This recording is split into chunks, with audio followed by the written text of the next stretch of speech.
Yo cada semana que me tengo que preparar para la prédica, mi vida es un desafío, iglesia. Y es un desafío porque hoy terminamos y yo empiezo ya mañana lunes a preguntarle al Señor, ¿qué quieres para tu pueblo? Y empiezo con entusiasmo, empiezo siendo diligente, leyendo la palabra, con mi oído afinado, pero conmigo el Señor juega de una forma diferente a como juega con el pastor. A mí el Señor hasta última hora antes de venir me cambia la prédica. Empezamos en una dirección y cuando parece que todo está controlado, el Señor me dice, pero esto ahora es así, y me lo cambia. Así que, como decimos siempre, la palabra del Señor primero es para nosotros y después para impartirla al pueblo. Pero yo he sido ministrada por el Señor en esta tarde, antes de venir, porque ya os digo que el Señor le daba un giro a la palabra que tenía para su pueblo. Me da una frase como título y me dice, naciste con un propósito. Y yo le digo, lo sé, Señor, sé que hay un propósito en mi vida, como hay un propósito en la vida de cada uno de mis hermanos, pero ¿cuál es? Porque tú te puedes preguntar, ¿y cuál es mi propósito? Yo tengo un propósito, pero aún no lo conozco, quiero saberlo para empezar a ponerlo en práctica. El Señor te va a hablar esta tarde como me habló a mí. Porque el propósito de Dios para mi vida no es que yo sea pastora, el propósito de Dios para mi vida es que yo tengo que amar al que tengo delante como me amo a mí misma. Pero ¿qué pasa cuando yo no me amo como debo amarme? Entras en un proceso y en un trabajo interior para amarte como Dios te ama. No sé cuál es el propósito de Dios para tu vida, sé que lo vas a descubrir en esta tarde, pero si algo en tu mente está distorsionado, pídele al Señor que empiece a ordenar, porque su palabra es orden, iglesia. Y así me decía él, naciste con un propósito, y me daba una similitud entre José, el hijo de Jacob, y Jesús. Pero un poco más adelante en mi mente me hablaba él y me decía, ¿y qué de ti? ¿Cuál es tu similitud conmigo? Esa es la pregunta para ti en esta tarde, porque vamos a ver similitudes entre José y Jesús, pero cada punto que el Señor me mostraba lo traía como similitud a mi propia vida. Todos conocemos a José y si no lo conoces aún, te animo a que esta semana en casa te puedas ir al libro de Génesis y del capítulo 37 al 50 vas a ver la vida de José y cómo entra en un largo proceso de aprendizaje. José es una figura, es como una figura de Cristo en el Antiguo Testamento. Fue rechazado por sus hermanos, fue vendido por unas piezas de plata, perdonó como perdonó Jesús y fue el que salvó a Egipto. Igual que Jesús salvó a la humanidad yendo a la cruz, José salvó a Egipto de una gran hambruna. Como tarea, ya te digo, del capítulo 37 al 50, puedes disfrutar de la historia de José. Y vamos a empezar a ver una serie de puntos en los que nos vemos reflejados con él. El primer punto es que sus padres los amaban entrañablemente. Y si te vas al capítulo 37, ves cómo dice la palabra, Jacob amaba a José más que a sus otros hijos, porque le había nacido en su vejez. Por eso, un día Jacob mandó hacer un regalo especial para José, una hermosa túnica. Y si nos vamos al libro de Mateo, en el capítulo 3 dice, y una voz del cielo dijo, este es mi hijo amado, en quien tengo gran gozo. Y en otras versiones dice complacencia. Fijaros qué importante, iglesia. Vemos como José era amado por encima de todo por su padre Jacob. Pero también vemos como Jesús, cuando va a bautizarse, dice que se abre el cielo y desde el cielo se oye una voz que dice, este es mi hijo en quien tengo complacencia. Y yo le decía al Señor, ¿y qué de mí? ¿En qué parte me veo yo aquí reflejada? Y el Señor me llevaba al Salmo 27:10 que dice, aunque mi padre y mi madre me dejaren, con todo Jehová me recogerá. Como os compartía, el viernes en la oración pudimos escuchar el testimonio del pastor hablando de esa orfandad que siente porque su papá y su mamá ya no están aquí.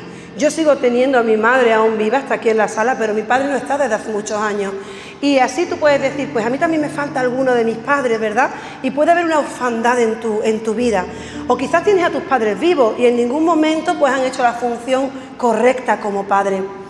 Pero son tus padres. pero tú has podido sentir en tu interior esa orfandad. Pues mira lo que dice el Señor. No solo dijo Jacob que ese era su hijo amado, y Dios dijo, este es mi hijo amado en el que tengo complacencia. Es que esta tarde el Señor te dice a ti, aunque mi padre y mi madre me dejaren, con todo Jehová me recogerá, porque Él tiene sus ojos puestos sobre ti. Así que no puedes salir hoy de este lugar pensando, a mí Dios no me ama como amaba Jacob a su padre, a su hijo, o como ama Dios a su hijo. A mí Dios no me ama, a ti te ama, porque hay una palabra en la Biblia que dice que con todo Él te recogerá. La primera similitud que vemos entre José y Jacob, entre José y Jesús y tu vida. El segundo punto es que pastoreaban el rebaño de sus padres. Dice que Jacob le manda a José pastorear las ovejas, y de vez en cuando él iba y pastoreaba el rebaño. Pero en el Nuevo Testamento vemos como en Juan 10 dice, yo soy el buen pastor da su vida en sacrificio por las ovejas, mis ovejas escuchan mi voz, yo las conozco y ellas me siguen. Y yo le decía al Señor, ¿y en qué momento pastoreamos si no somos pastores? Y el Señor me llevaba a Mateo 28 y me decía, por tanto, id y haced discípulos a todas las naciones, y conocemos el texto, bautizándolos en el nombre del Señor, ¿verdad? En el nombre del Padre, del Hijo y del Espíritu Santo. Y ahora dice, enseñándolos que guarden todas las cosas que os he mandado. He aquí yo estoy con vosotros todos los días hasta el fin del mundo. Mira, iglesia, tú puedes decirme, es que llevo 3 días en el Señor, es que yo no tengo don de palabra, es que yo no tengo esa fluidez, es que yo soy tímido. Tú me puedes decir lo que tú quieras, pero la palabra es clara y dice, enseñándolos. Tú ya has aprendido algo, y dice que tienes que ir y enseñar a otro a que guarden todas las cosas que Él nos ha mandado. No estamos hablando de teología, estamos hablando de principios en tu corazón de obediencia. Y eso que tú has recibido, tienes que empezar a darle a otros. Tú vas a pastorear a otras personas, ya sea tu casa, ya sea la casa del vecino porque tengas acceso a ella, ya sea alguien en el trabajo, ya sea cuando vas a tomarte el café con la mamá del cole con la que acabas de dejar al niño, ya sea cuando vas a la tienda, sea donde sea, tú tienes una función. Y lo mejor de todo es que Jesús trabajaba para su Padre. Dice que Él estaba llevando las ovejas y que le oían la voz y lo reconocían. José, en obediencia a su padre Jacob, pastoreaba las ovejas. Pero aquí te está diciendo el Señor que trabajamos en equipo, porque te está diciendo, yo estoy con vosotros todos los días, iglesia.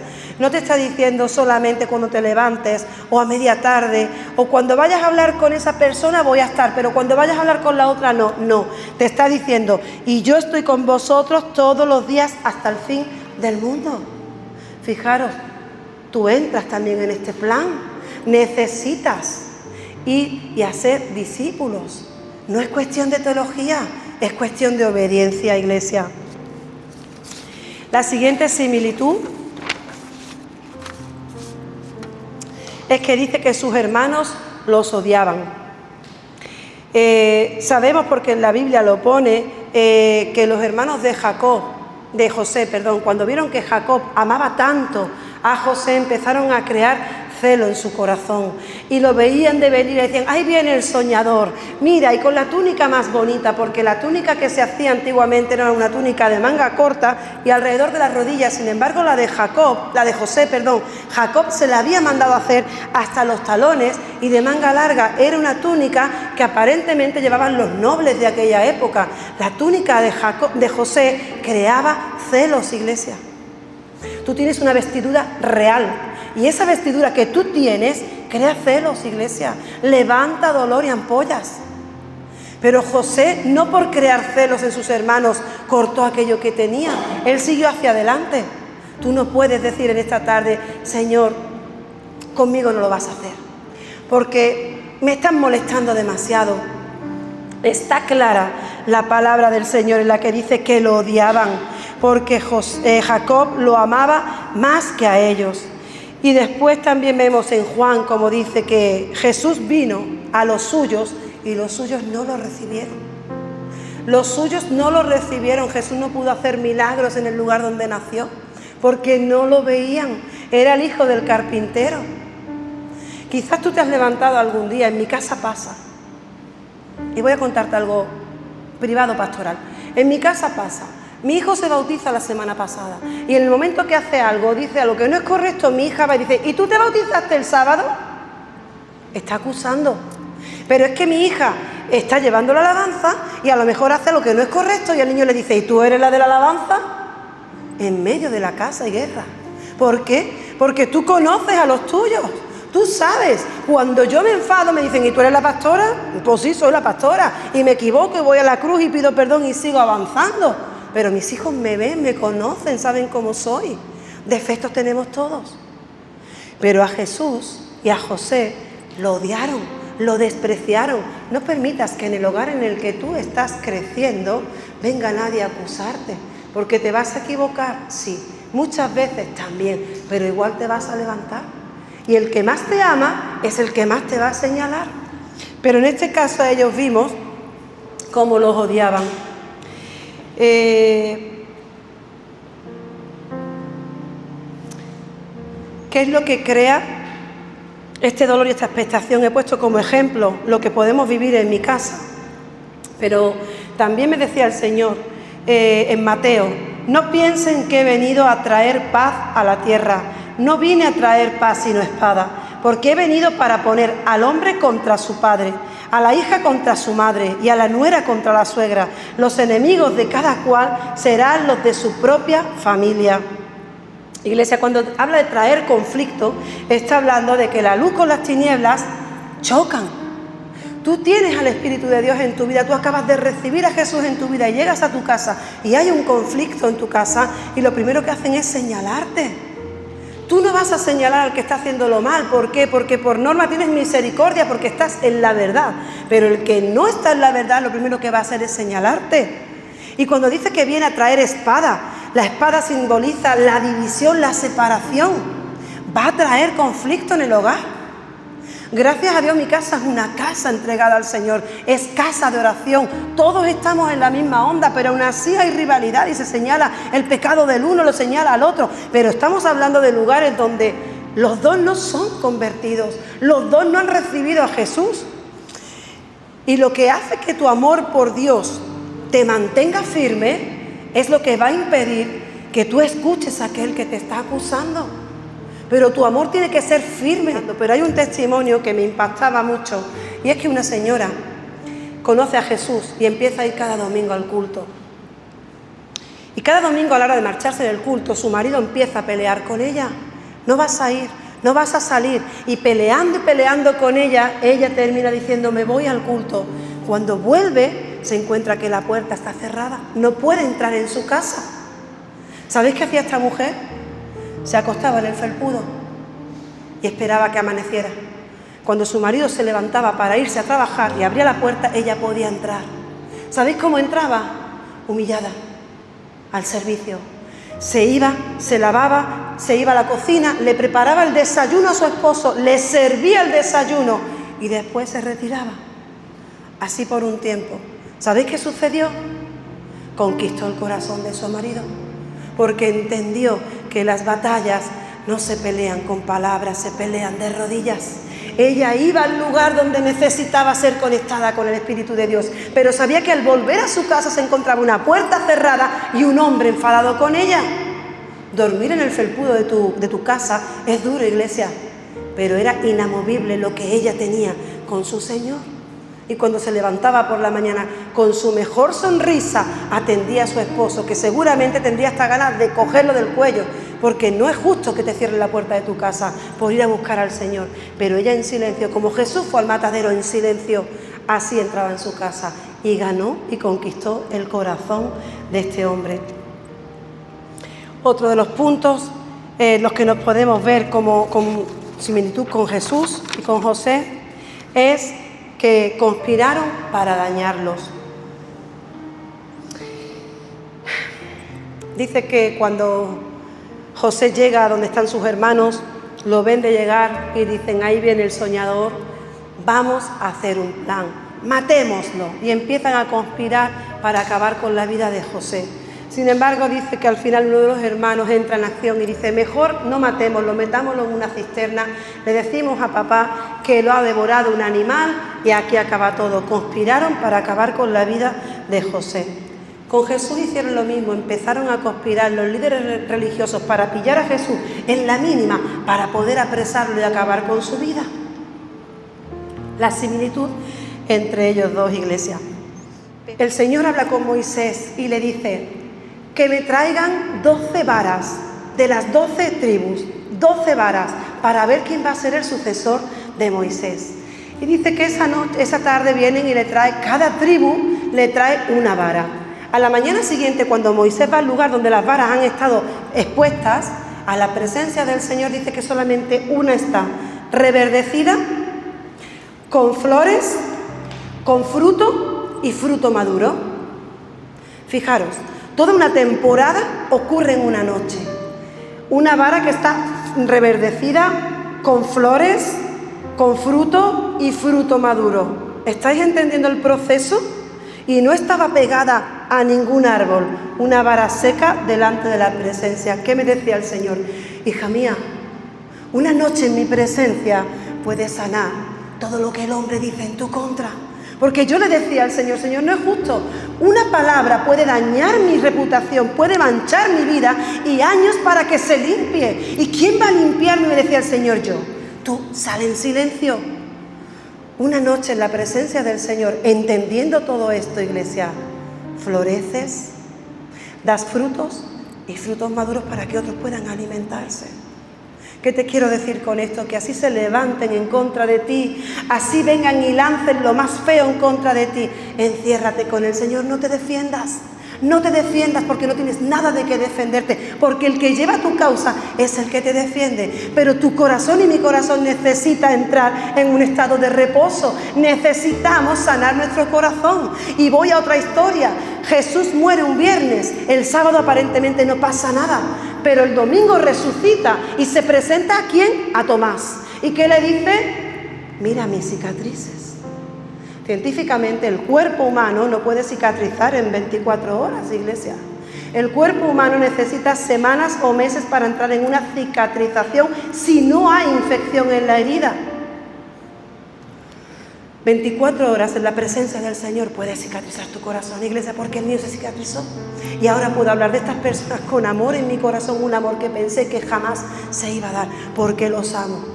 Porque no importa lo que digan de mí, no importa lo que hayan levantado contra mí, eso no va a cambiar mi condición en mi corazón, porque todos somos hijos y algún día nos encontraremos en los cielos. Yo no quiero correr de un lado para otro para no encontrarme con el que me dañó, porque Jesús ya me liberó.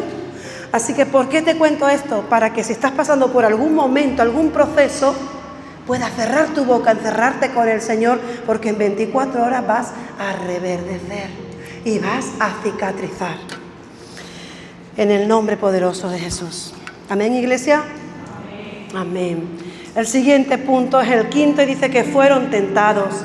José fue tentado. La mujer de Potifar estaba deseando a José y dice que lo cogió en un momento determinado, lo zarandeó, le dijo, ven, duerme conmigo. Pero José, que era fiel a su amo y a todo lo que había vivido en esa casa, le dijo, no quiero estar contigo. Y dice que salió de aquel lugar, pero ella se quedó con sus ropas. Y dice que cuando vino su marido, le contó su historia. Pero este hombre fue tentado en su carne. Imaginaros, iglesia.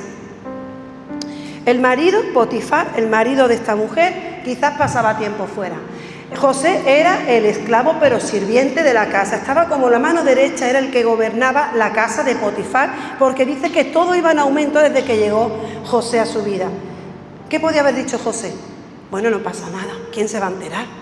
Si mi ama quiere que esté un rato con ella, ¿por qué no? José era fiel, aun cuando no lo veían. José era fiel. José sabía que el lugar en el que se encontraba merecía honra y respeto. Y así su ama fuese la mujer más espampanante del mundo, él no la miraba con deseo, porque ante la tentación José huyó. Jesús fue tentado, dice que cuando termina de ser bautizado, el Espíritu Santo lo toma y lo lleva al desierto para ser tentado por Satanás. Y aquí vemos como Jesús, después de 40 días, tuvo hambre. ¿Y qué le dijo Satanás? Si tienes hambre, ¿Por qué no le dice a las piedras que se conviertan en pan? Lo podía haber hecho, ¿verdad? Pero también Jesús podía haber dicho, no tengo que convertir las piedras, yo le pido a mi Padre y me manda lo que quiera. Jesús fue tentado por Satanás, pero no cayó. Lo tentó con la vanagloria. Mira, lánzate y dile a tus ángeles que vengan a cogerte. Que le dijo, no. Y después también lo volvió a tentar. Si me adoras, todo esto que es mío te lo doy. Idolatría. ¿Qué dijo Jesús? No. ¿Sabéis cómo le contestó Jesús a las 3 tentaciones? Escrito está. Y tú y yo pasamos por una tentación y nos ponemos a hablar con el demonio. Hablamos con el diablo. Pasa cualquier cosa, tú entras en tu mente y tú empiezas y papá. Con el diablo no hay que hablar, iglesia. Con el demonio no hay que hablar, iglesia. A Satanás se le reprende para que salga de tu vida. ¿Pero va a venir a tentarte? Sí. Satanás, tu propia carne, tus deseos, todo lo que te rodee, ¿te va a tentar? Sí. Pero aquí hay que ver una diferencia entre tentación y prueba. Porque la tentación nace de tu deseo, del deseo de tu corazón, y al final, ¿qué hace? Te debilita. Sin embargo, la prueba es una situación de dificultad que te va a demostrar que tu fe y tu confianza están en Dios. Por lo tanto, se fortalece nuestro carácter y nos acerca más a Dios. Fijaros la diferencia.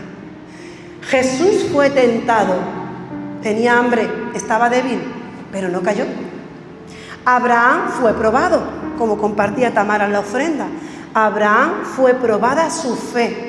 En su corazón ya lo entregó, pero Dios le devolvió. Cuando estés pasando por un momento en el que no sepas si es tentación o prueba, analiza tu vida. ¿Es deseo de mi carne? ¿Es algo que si cedo ante esto voy a estar debilitado? ¿O me está acercando la prueba más a Dios porque sé en quién he confiado y quién va a fortalecerme después del periodo de prueba?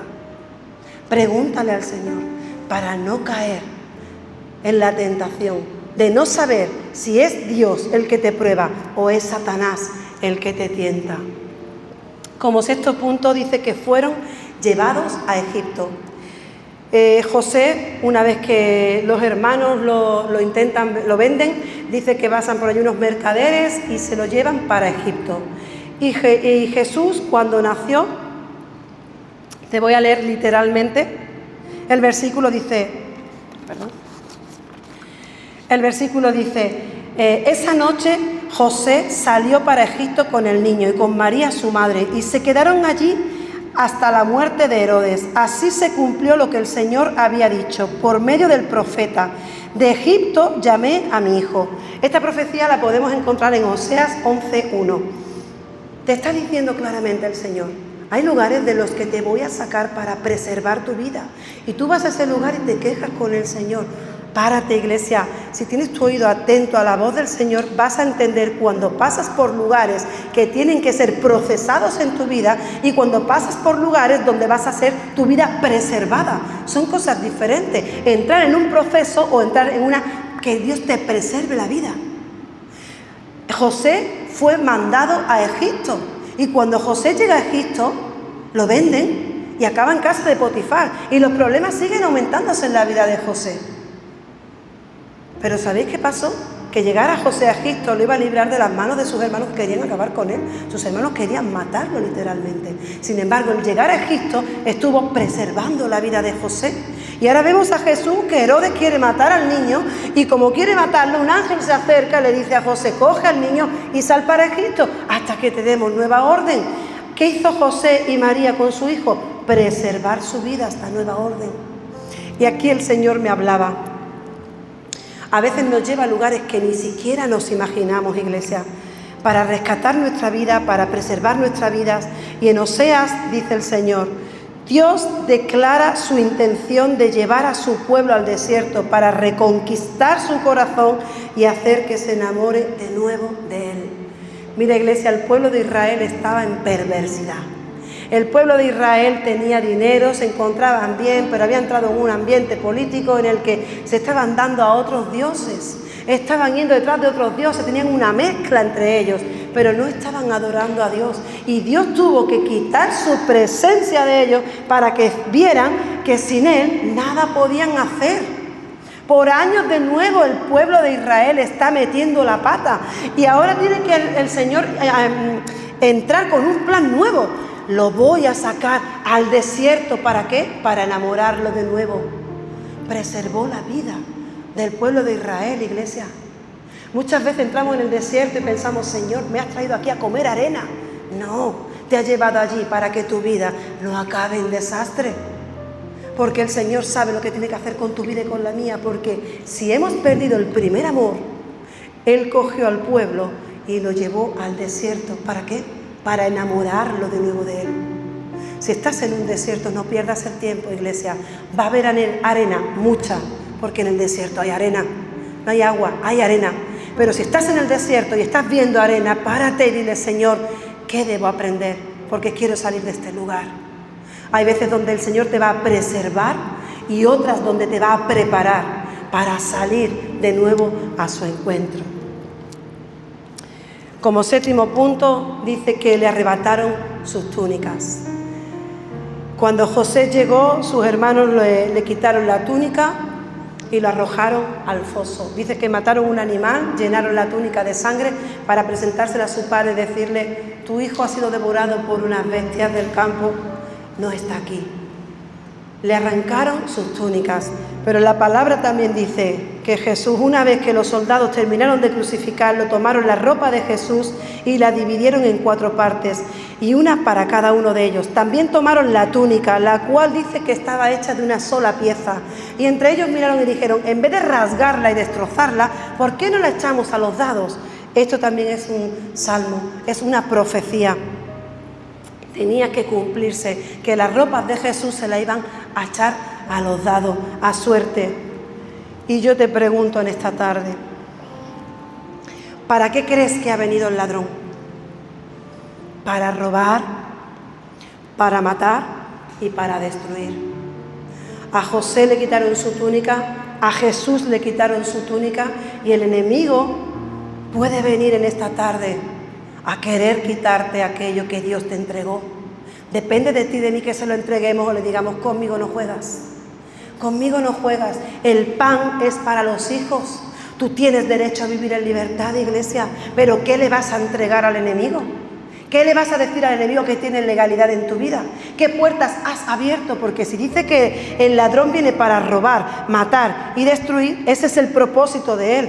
Él va a venir a robar materiales tuyos, cosas materiales, va a venir a matar de forma física, va a querer dañarte, pero también va a venir a destruir propiedades, vidas, proyectos.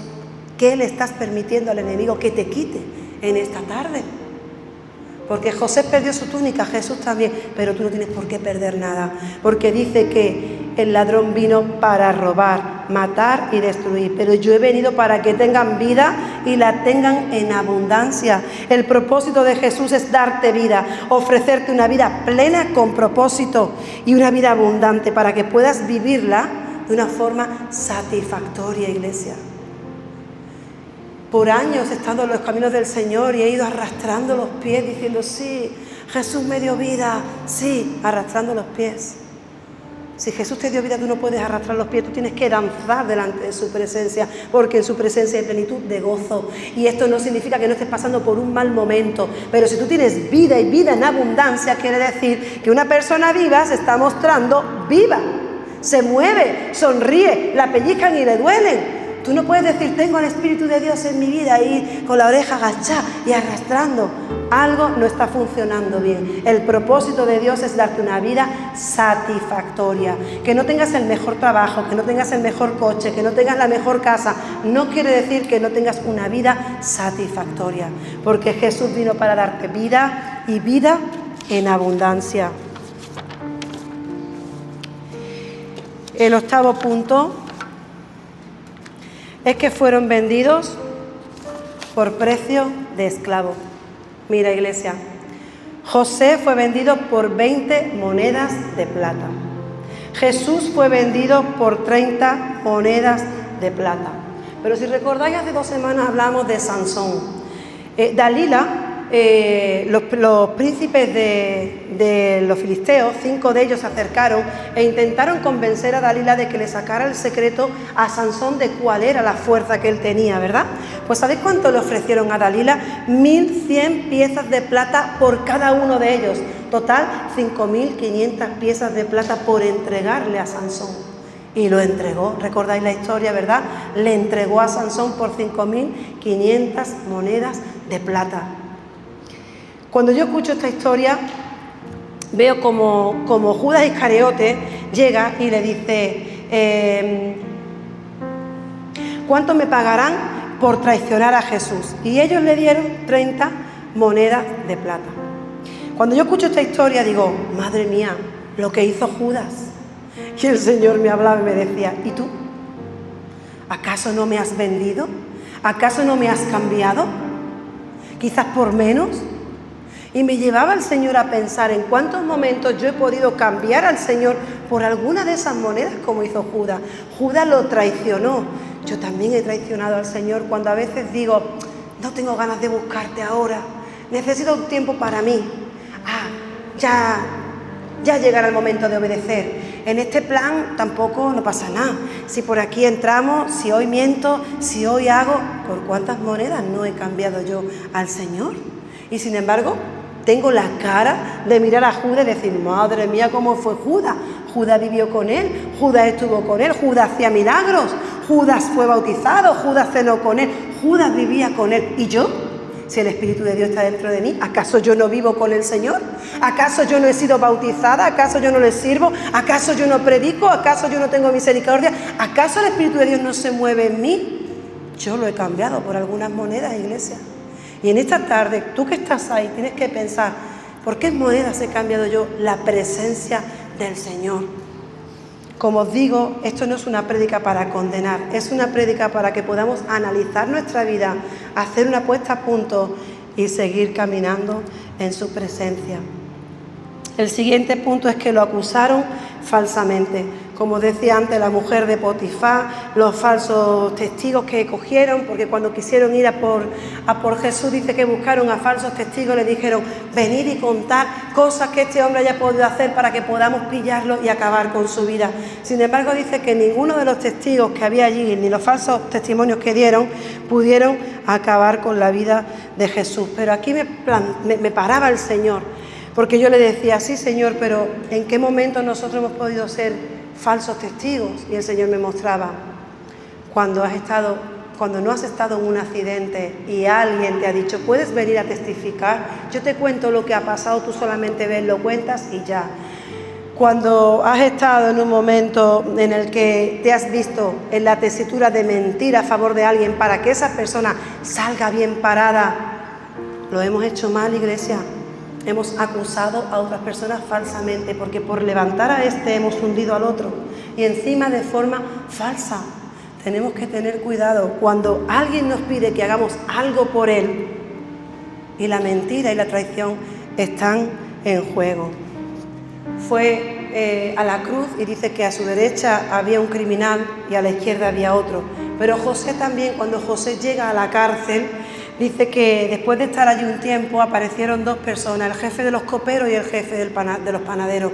Dice que cuando entraron estos dos, estuvo hablando con ellos y tal, y cuando llega el momento en el que estas personas tienen que salir de allí, después de los sueños que interpreta José, uno de ellos quedó salvo y volvió a su lugar al reinado, allí al palacio, pero el otro murió. El sueño de cada uno decía el final de cada uno. Uno volvió a tomar su lugar en el palacio y el otro murió. Y si nos vamos a la crucifixión, vemos como hay dos criminales, uno a la derecha y otro a la izquierda. Y en esa conversación que están teniendo los criminales, uno de ellos le dice, nosotros nos merecemos lo que estamos haciendo, nos merecemos estar en este lugar, pero él no se lo merece. Ahí hubo un reconocimiento en su corazón y un arrepentimiento. Y dice que le dijo a Jesús, acuérdate de mí cuando vengas en tu reino. Y Jesús, que ve el corazón, le dijo, hoy mismo estarás conmigo en el paraíso. Uno de ellos murió, iglesia. El otro, aunque murió físicamente, su espíritu llegó a la presencia. La similitud entre ellos dos. Y aquí me llevaba el Señor al texto de vosotros sois la luz del mundo. Una luz no puede ser escondida.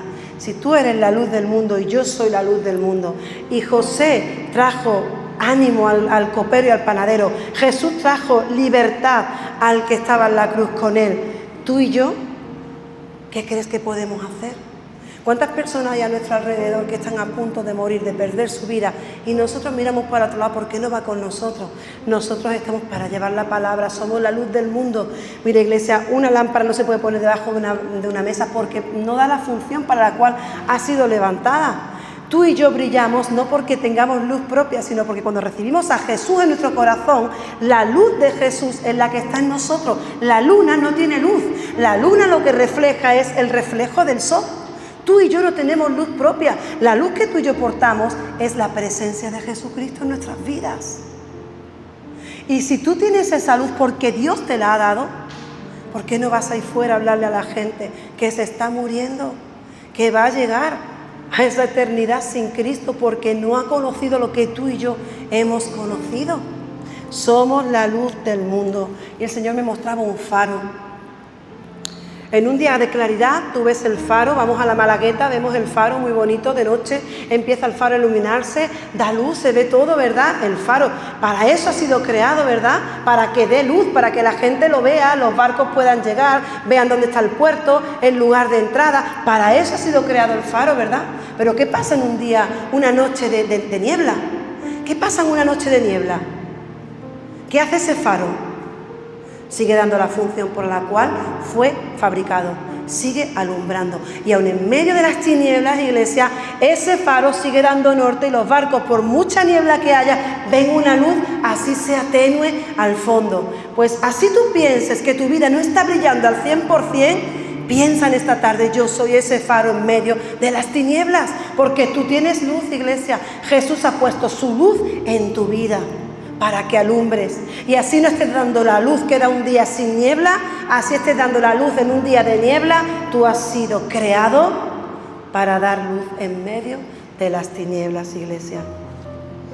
Otro de los puntos también importantes es que tenían los dos 30 años. Cuando José llega a empezar a gobernar en Egipto, dice que tiene 30 años después de salir de la cárcel. Y Jesús también, después de bautizarse, dice que cuando empieza a hacer la obra pública, lo que están viendo en él, ya tiene alrededor de unos 30 años. La pregunta que me hacía el Señor es, ¿y si no tienes 30 años, qué? Tu edad es importante. Así tengas 15, tengas 20, o tengas 50, o tengas 80, tu edad es importante porque el que vive dentro de ti es el mismo que estaba dentro de Jesús. Y el mismo que guiaba a José es el mismo. ¿Qué tienes tú dentro, iglesia?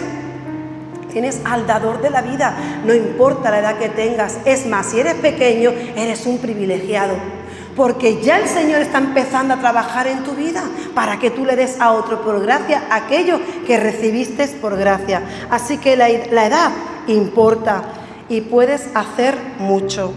Otro de los puntos es que fueron humillados antes de ser exaltados. Mira, iglesia, José llega a Egipto como esclavo, entra en casa de Potifar como servidumbre, es injuriado y sale de allí, va a la cárcel, pero después llega a ser gobernante. Dice que Faraón le dijo, después de mí, el siguiente que manda en el país eres tú. Un niño al que han vendido como esclavo, que ha servido a Potifar y que ha ido a la cárcel porque acaban de decir que ha intentado violar a la mujer de Potifar y lo ponen como gobernante. El Señor puede sacar oro precioso de una situación desastrosa, porque no importa lo que dijeron sobre él, importaba quién estaba con él, porque aun en la cárcel este hombre se daba a notar, porque Dios estaba con él. Y tú puedes pensar en esta tarde, ¿y yo qué puedo hacer? Iglesia, el que vive dentro de ti tiene un poder incalculable. Tú puedes hacer todo lo que quieras en el nombre de Jesús, porque Él te ha dado poder y autoridad. Jesús fue humillado. Hay una parte de la Biblia que cada vez que la leo quiebra mi corazón porque lo abofetean, le escupen, lo insultan, lo destrozan, iglesia, y todos conocemos ese camino hacia el Calvario, en el que su cuerpo era una pura llaga. No había ningún espacio en su cuerpo que no estuviese rasgado. Su cuerpo era una pura llaga. Fue humillado, fue torturado, fue despreciado antes de ser exaltado. Pero José llegó a ser gobernante después de tanta humillación.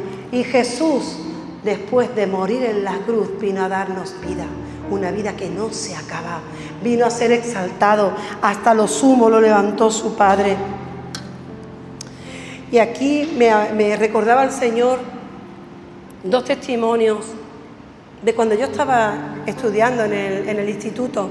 Recuerdo que había un amigo mío que hablaba siempre del Señor. Yo me crié, o sea, yo estudié en un instituto católico, de curas. Entonces, claro, allí él hablaba de Dios, y si él hablaba de Dios, pues aparentemente no pasaba nada porque era religión, no estaba hablando de Dios. Pero cuando salíamos de marcha y no íbamos de marcha, había cosas que él no hacía. Salíamos y los jóvenes pues estaban de botellón, bebían, fumaban, él no lo hacía, se reían de él, al punto de humillarlo. Yo le decía, pero ¿por qué sigues saliendo con esta gente? Con lo mal que te tratan, te llaman curilla, te dicen que si eres un religioso, que si eres un fanático, se meten contigo. ¿Qué necesidad tienes de juntarte con ellos? Y él me decía, porque no van a cambiar la condición de mi corazón, no me importa. Y seguía, pero yo no lo entendía, iglesia. Años después, uno de los que se reían de él ha entregado su vida a Jesús y lo ha llamado y me mandó su Instagram. Me dijo, mira quién está, quién ha recibido a Jesús en su casa solo. Me llamó, se acordó de mí y me dijo que el Dios del que tú me hablabas es real, que acabo de recibir a Jesús en mi vida. No sabéis la satisfacción tan grande para ese chico y para mí, que aún se me ponen los vellos de punta, porque yo podía ver el sufrimiento de este joven, un niño con 18 años que se reían de él. Y uno de los que estaba aparentemente condenado porque iba hacia la muerte, hoy tiene a Jesús en su vida y a su familia, y se reúne en una iglesia y ha recibido a Jesús desde un púlpito después de haberlo recibido en su corazón. Fijaros, iglesia, a él no le importó que lo humillaran, a Jesús no le importó que lo humillaran, él iba a la cruz directo y no le importaba el que lo humillara. Y cuando yo veo la vida de mi amigo y veo que él fue fiel y a día de hoy sigue ahí trabajando con los jóvenes y sirviendo en la iglesia, un ejemplo y testimonio vivo y real de que Jesús es un redentor de vidas. Cuando yo veo esta vida y veo que este chico que tanto se rió de él, hoy está a los pies y lo ha llamado para decirle, he conocido al Dios que tú tienes. El viernes estaba en su casa discipulando en la iglesia. No importa lo que hablen de nosotros. Sé inamovible, sigue hacia adelante, que nada te mueva, porque al Dios que tú sigues es un Dios vivo, real y que a su tiempo da frutos. Tengo también el testimonio de otra chica, también del instituto. Yo recuerdo que cuando nosotros dimos nuestro paso de fe y empezamos a ir a la iglesia, pues yo la animé a que viniera con nosotros y nos acompañó a la iglesia. Pero uno de los días, al llegar a su casa, su madre le descubre la Biblia y se la quemó, se la rompió, porque habíamos estado en un colegio católico, entonces esto era como la Biblia de los protestantes. ¿Dónde se ha metido la niña? Y nosotros católicos, le quemó, le rompió la Biblia, se apartó, empezó a buscar al Señor, pero se apartó. Hace menos de un mes entregaba su vida al Señor y estaba siendo bautizada en una iglesia muy amada por mí y por mi familia. Estaba entregando su vida a Cristo y en aquel altar estaba dando testimonio de lo que yo estoy dando testimonio hoy. Ella estaba compartiendo, mi amiga me enseñó, me dio una Biblia y pasó, pero lo tuve que dejar. Años después, iglesia, teníamos 18, 19 años, 20 años, años después, muchos años después, está con su vida entregada, bautizada y sirviendo al Señor. No importa si nos humillan, no importa, no decaigas. Si Jesús a la mitad del camino hubiera dicho, es que la mitad no van a alcanzar al cielo, Padre, ¿qué hacemos? Vamos a hacerlo de otra manera. No. Él se humilló voluntariamente. Dice que Él fue a la cruz de forma voluntaria. Y tú y yo, cuando nos hacen un poquito de daño, se nos olvida el voluntariado y empieza nuestra carne a tomar control y ya empezamos, Señor, ¿y por qué me hace esto? ¿Y por qué me hace lo otro? Señor, manda fuego del cielo, como yo decía en sus tiempos. Ya no, pero yo había momentos en los que decía, Señor, acaba con esto, me está dañando, para con esta situación. Y el Señor me decía, misericordia, hija mía, misericordia. Así que, si te tienes que humillar, hazlo voluntariamente, porque Jesús es el que te exalta.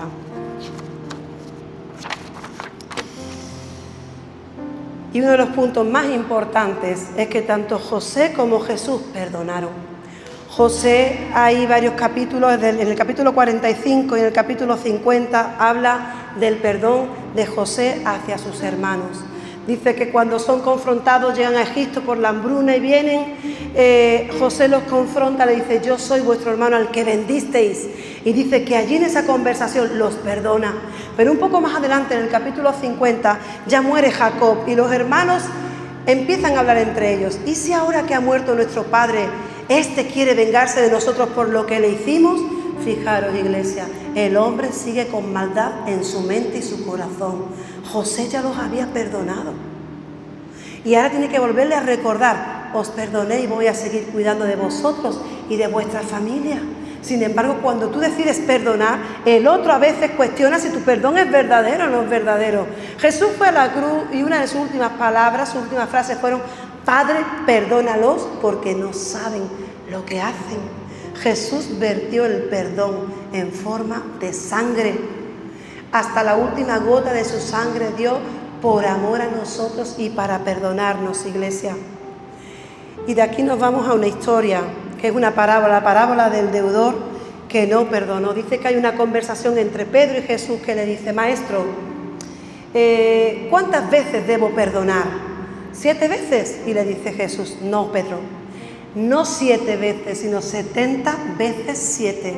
Si tú multiplicas, son 490 veces la que tienes que perdonar. En el día, 490 veces perdonar.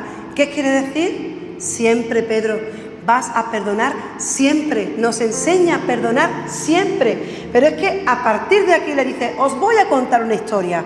Y le cuenta esta parábola, que no te la voy a leer para no hacerla muy larga. Pero si tú quieres, la tienes ahí en Mateo 18, del 21 al 35, para poderla leer en casa. La conclusión de esta parábola es que si tú no perdonas, tú no vas a ser perdonado.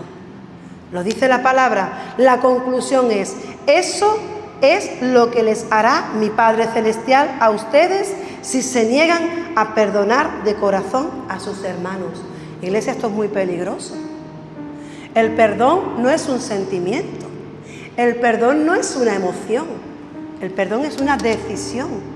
Tú decides perdonar o no decides perdonar, pero no tiene que nacerte el perdonar, porque ¿a quién le va a nacer el perdonar después del dolor? A Jesús no le nació el perdonar. O pensamos que Jesús, que era hombre, después del dolor, escupirle, pegarle, golpearle, insultarlo, dijo: ay, estoy sintiendo en mi corazón perdonar a esta pandilla. No, Jesús no sintió perdonar. Jesús sabía que tenía que perdonar, porque si Él no perdona, nos está enseñando a nosotros que si no perdonamos, no seremos perdonados. El perdón es una decisión. Detrás de la decisión que tú tomas de perdonar vas a entrar en un proceso. No es lo mismo perdonar a alguien que te ha dado una torta o no te ha mirado bien, entra en la iglesia, a perdonar a alguien que te ha violado o a alguien que ha matado a tu hijo. No va a ser igual el proceso en una persona que en otra. No va a ser el mismo proceso, iglesia, pero la decisión es la misma. Tú decides perdonar para liberar al otro, para liberar tu corazón. Porque dice que si no perdonamos se crea una raíz de amargura en tu corazón y en el mío que trae hasta enfermedades. La falta de perdón, iglesia, es una de las mayores enfermedades que pueden venir a tu vida y a la mía, porque es una atadura. Y Satanás sabe muy bien cómo trabajar en el corazón del hombre. La falta de perdón, iglesia. El perdón es una decisión.